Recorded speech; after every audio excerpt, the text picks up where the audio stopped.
साथियों, दोपहर से आप लोग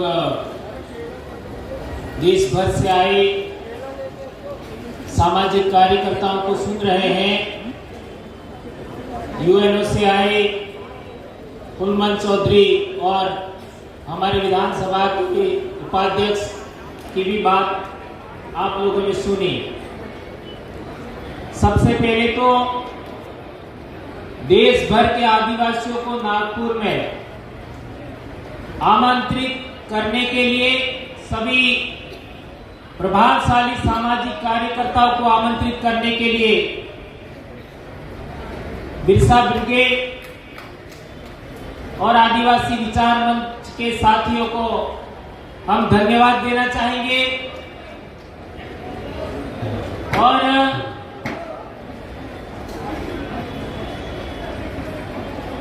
थोड़ा मंच में ठीक रहोगे तो मैं बोलूं।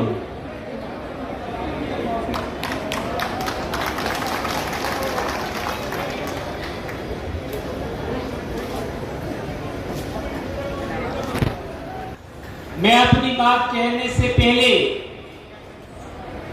आप लोगों की एकाग्रता चाहता हूं। यदि एकाग्रचित हो करके आप लोग बात को समझते हैं, सीखते हैं, तो बोलना अच्छा होगा। दोस्तों, बहुत बड़ी मेहनत करने के बाद ये पंडाल सजा है और देश भर के लोग यहां पर आए हैं। हमारे दक्षिणी राजस्थान से भी करीब 100 लोग यहां पर आए हैं। 100 लोग डेढ़ दिन की यात्रा करके यहां पर आए हैं और यहां पर आप लोगों की बातें सुनी। जहां तक बात है पूरे देश में आदिवासियों की समस्याओं को लेकर के, मैं 2002 से समाज में काम कर रहा हूं और मैंने आज तक पाया है कि जहां भी आदिवासियों का सम्मेलन होता है वहां समस्याओं पर ज्यादा चर्चा होती है, लेकिन समस्याओं का कारण क्या है उस पर चर्चा बहुत कम होती है। हमारी ये समस्या है, हमारी वो समस्या है, हमारा ऐसा होना चाहिए, ये सभी लोग बोलते हैं, लेकिन ये समस्या का कारण क्या है उस कारण को भी हमें आइडेंटिफाई करना होगा। अभी हमारे उत्तर प्रदेश के एक भाई ने बोला था कि क्या इस देश में आदिवासी आजाद है? तो मैं कहना चाहता हूं कि 1950 तक तो हम लोग आजाद थे, लेकिन आज आजाद है कि नहीं है यह सोचने का विषय है। ऐसा मैं इसलिए कह रहा हूं कि आज देश के अंदर सच बोलना कठिन हो गया है, सही बात कहना कठिन हो गया है, न्यायप्रिय बात करना कठिन हो गया है। देश में जो भी व्यक्ति सच बोलने की हिम्मत करता है उस आदमी को दबाने की कोशिश होती है। ये बात हो रही है आज देश भर में। यदि आज की तारीख में आदिवासियों को बचाना चाहते हो तो सबसे पहले हम आदिवासियों को एक जगह इकट्ठा होने के लिए हम लोगों को कोशिश करनी चाहिए और यह काम एक दिन के कार्यक्रम में संभव नहीं है। मैं चाहता हूं कि देश के किसी भी कोने में वह सेमिनार हो, लेकिन कम से कम 2 से 3 दिन का कार्यक्रम होना चाहिए जिसमें हम योजना बनाएं कि पूरे देश के आदिवासी, पूरे देश के संगठन और पूरे देश के पॉलिटिकल लोग हैं और पूरे देश के विभिन्न धर्मों में बटे हुए आदिवासी हैं, उनको हम कैसे जोड़ें। संगठन बनाना आसान है, संगठन चलाना मुश्किल है।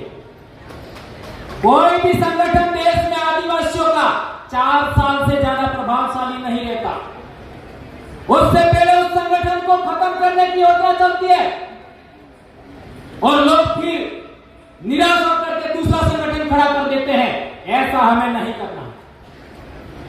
जो भी संगठन करता ने अभी तक काम किया समाज के लिए, 5 से 10 साल दिया, उन संगठन कर्ताओं का अनुभव को हमें आगे बढ़ाना चाहिए। जहां तक सतीश जी पेंगाम का सवाल है, इसी नागपुर की धरती पर हम लोग पहली बार एक सम्मेलन के अंदर 2013 में मिले थे।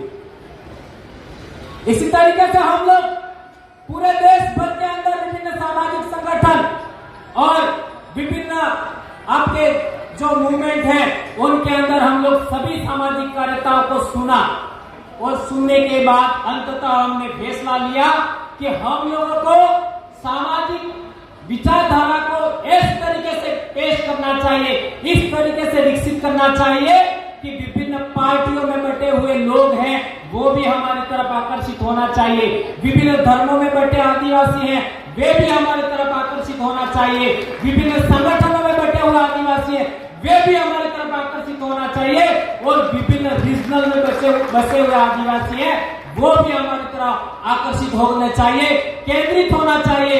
ये चीज हम लोग करने में कामयाब हुए। इसकी वजह से आज दक्षिणी राजस्थान में एक ऐसी वैचारिक क्रांति, एक ऐसा सांस्कृतिक शुद्धिकरण का प्रयास चल रहा है जिसकी वजह से पूरे देश में आज की तारीख में एक क्रांति सी खड़ी हो रही है और वो क्रांति आपके साथ है, ऐसा मैं कहना चाहता हूं। दोस्तों, पूरे देश के अंदर भील आदिवासी सबसे बड़ा आदिवासी समुदाय है और उसका मैं एक सदस्य हूं, वंशानुगत सदस्य हूं। जैसा कि यूएनए में कहा गया कि भीली बोली संस्कृत भाषा से बनी है, इंडो आर्यन लैंग्वेज है, यह बात 100% ही नहीं 101% गलत है, 101% गलत है। कैसे? भीली बोली के अंदर मां को आई कहते हैं, संस्कृत भाषा के अंदर मां को क्या बोलते हैं? मात्र। हिंदी में क्या बोलते हैं? माता। भीली बोली में मां को क्या बोलते हैं? आई। कहां मैच कर रहा है?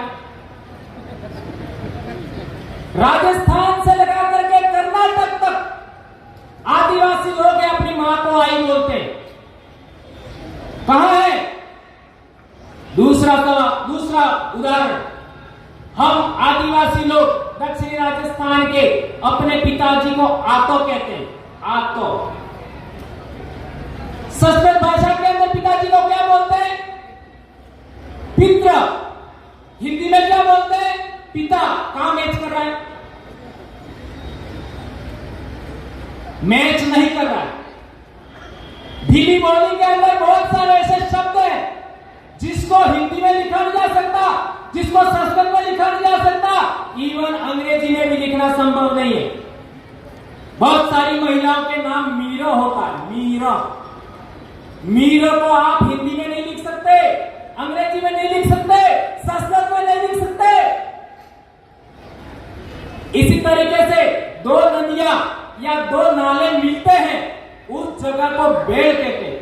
बेल बेल शब्द को आप हिंदी में नहीं लिख सकते, संस्कृत में नहीं लिख सकते, अंग्रेजी में नहीं लिख सकते।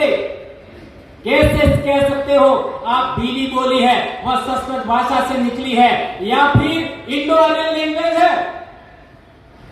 और एक इंपॉर्टेंट बात कहना चाहता हूं कि हमारी बोली के अंदर बकरी को बाकरू ऐसा भी कहते हैं और हिंदी में बकरी कहते हैं और संस्कृत में अजा कहते हैं। तो ऐसे शब्दों का चयन करके बाकरू बकरी ऐसा शब्दों का चयन करके इन लोगों ने कहा होगा कि भीली है वो इंडो आर्यन है या संस्कृत से निकली है, ऐसा कहा होगा।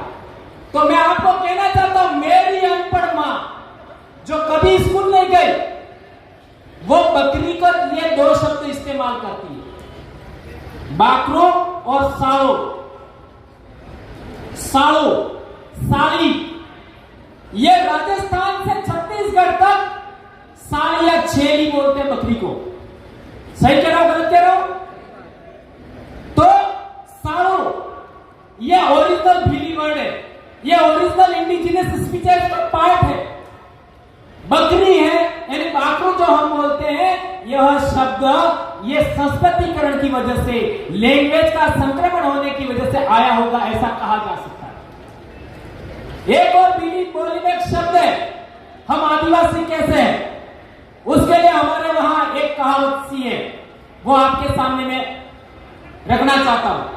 आदू आद धूल मूल धनी भील, ऐसा बोलते हैं। आदू आद का मतलब होता है अनादिकाल से। धूल मूल यानी इस मिट्टी के धनी यानी मालिक भील, ऐसा बोलते हैं। यह हमारे गीतों में मिलता है, यह हमारी कहावतों में मिलता है, यह हमारे जो आपका क्या कहते हैं पूजा के मंत्र होते हैं, सुमिरन मंत्र होते हैं, उनमें भी मिलता है। आदो आद धूल मूल धनी भील। यह अनपढ़ लोग बोलते थे। आज की तारीख में पढ़ा लिखा इंसान है, वह अपने आप को आदिवासी कहने से शर्मा सकता है, लेकिन अनपढ़ आदिवासी थे, इस शब्द को बोलते थे। इसी तरीके से एक और उदाहरण, मैं बोली पर ज्यादा बोलना चाहता हूं। एक और उदाहरण, गाय को गौ कहते, हिंदी में गाय कहते, हमारी बोली के अंदर डाही बोलते। कहां मैच कर रहा है? भैंस को बोलो संस्कृत भाषा में महिष बोलते, हमारे डूबी बोलते। कहां मैच कर रहा है बताइए? एक भी शब्द ऐसा नहीं है भीली बोली का जो इंडो आर्यन लैंग्वेज से मैच करता है। कुछ शब्द जो उनकी बोली के हमारे बोली में आ गए, उन शब्दों के आधार पर इन लोगों ने ऐसा बोला है। तो ये मैं कहना चाहता हूं कि कोई बंदा ये कहता है, ये साबित करना चाहता है कि भीली बोली इंडो आर्यन लैंग्वेज है और संस्कृत से निकली है, वो पहले भंवरलाल परमार से डिबेट कर ली। मैं खुला चैलेंज दे रहा हूं। 2500 शब्दों का मैंने भीली बोली का शब्दकोश तैयार किया है, 2500 शब्दों का। और बहुत सारे शब्द ऐसे हैं जैसे च, छ, श, अक्ष, तर, ज्ञ, ये शब्द हमारी भीली बोली में होते ही नहीं है और इनके बगैर संस्कृत भाषा नहीं लिखी जा सकती। ये बात ध्यान रखनी होगी। संस्कृत भाषा 10वीं सदी से पहले है या नहीं है, इस पर भी प्रश्नवाचक चिन्ह है। भारत देश के अंदर शिलालेखों में, भारत देश के अंदर साहित्यों में प्राचीनतम उल्लेख मिला है, वो पाली प्राकृत भाषा का मिला है। और प्राकृत भाषा से ही मराठी बनी है, प्राकृत भाषा से ही गुजराती बनी है। ये बात हमको ध्यान में रखना होगा दोस्तों। एक बात और, जो लोग भीली बोली के शब्द बोल नहीं सकते, जो लोग भीली बोली के शब्द बोल नहीं सकते, जो भीली बोली के शब्दों का अर्थ नहीं जानते, जो लोग भीली बोली को समझ नहीं सकते, वो कैसे कह सकते हैं कि भीली इंडो आर्यन है या आदिवासी स्पीचेज है, वह इंडो आर्यन स्पीचेज से निकली है। तो दोस्तों, टाइम का हमारे पास लिमिट है, बोलने के लिए बहुत सारी बात है, लेकिन आज इस पंडाल से, इस ग्राउंड से, नागपुर से एक बात लेकर के हमको जाना है कि हम लोग आने वाले पीरियड में 2 से 3 दिन का एक पूरे देश के आदिवासियों का योजनाबद्ध तरीके से जन जागरण करने के लिए, वैचारिक एकीकरण करने के लिए, सांस्कृतिक शुद्धिकरण करने के लिए हम लोग योजना बनाएंगे। ऐसा मैं आह्वान करता हूं और सतीश जी से कहना चाहता हूं, इस तरीके का रोड मैप और सभी कार्यकर्ताओं को रोड मैप बना करके सबको पुनः इसी नागपुर की धरती पर आह्वान करना चाहिए।